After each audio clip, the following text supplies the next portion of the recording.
Aujourd'hui, on se penche sur le profil de Michel Jarry. On va essayer de comprendre comment cet artisan du web, comme il se définit, réussit à faire le pont entre le savoir-faire local et l'innovation digitale. Et pour commencer, un chiffre: plus de 6 millions de vues. C'est l'impact direct, concret, que son travail a généré en ligne. Ça donne tout de suite une idée de l'échelle de son influence.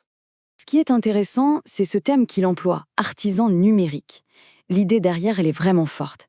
Il ne s'agit pas juste de technique, de créer des sites web. Non, l'idée, c'est de tisser des liens, de connecter le savoir-faire parfois très traditionnel de la région avec toute la puissance des outils d'aujourd'hui.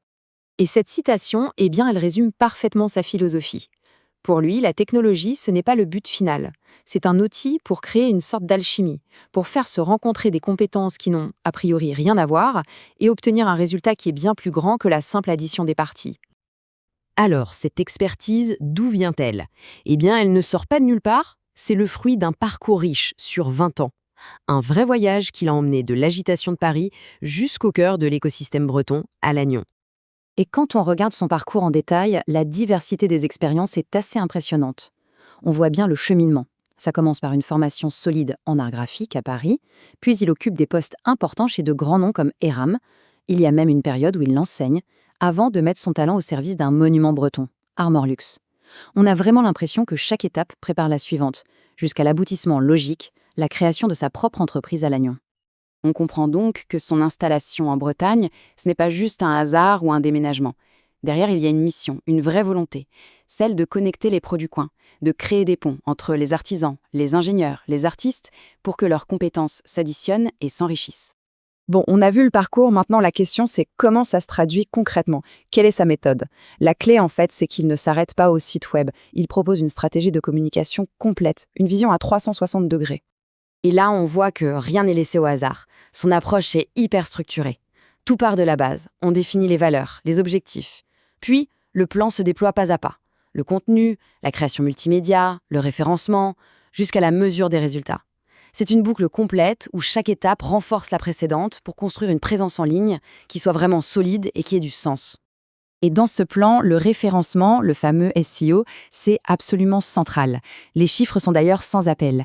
81% des clics se font sur les résultats naturels, non payants.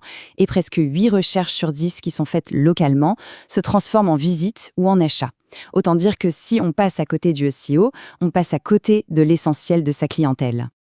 Parce que avoir une belle stratégie sur le papier, c'est une chose. Mais ce qui compte vraiment au final, ce sont les résultats concrets. Alors regardons un peu ce que ça donne dans les faits, avec des projets et surtout les retours des clients. Premier cas concret, Mossy. On est dans l'univers de la mode, mais pas n'importe laquelle, une mode solidaire, responsable. C'est un projet qui doit allier l'exigence de la haute couture avec un message social fort. Et le témoignage du créateur, Mossy Traoré, est le plus parlant.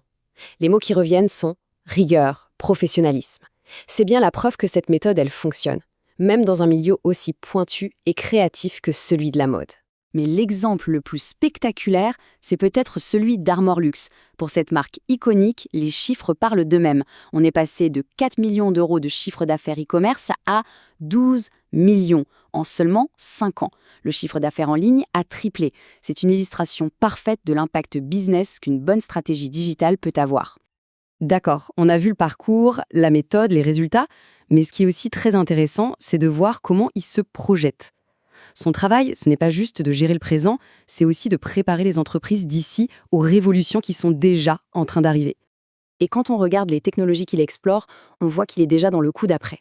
On parle de no-code pour rendre les entreprises plus autonomes, d'intelligence artificielle, bien sûr, pour optimiser le référencement, et même de concepts qui peuvent paraître encore un peu futuristes, comme l'IA agentique.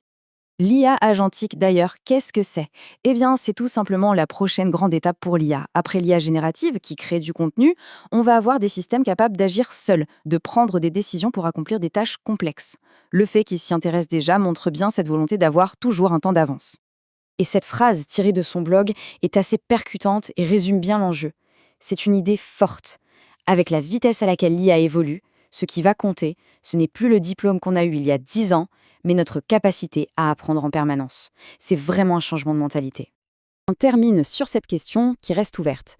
Après avoir vu son parcours, sa méthode et sa vision, on ne peut que se demander Quel sera le prochain savoir-faire breton qui sera sublimé, mis en lumière grâce à cette fameuse alchimie digitale? L'histoire continue.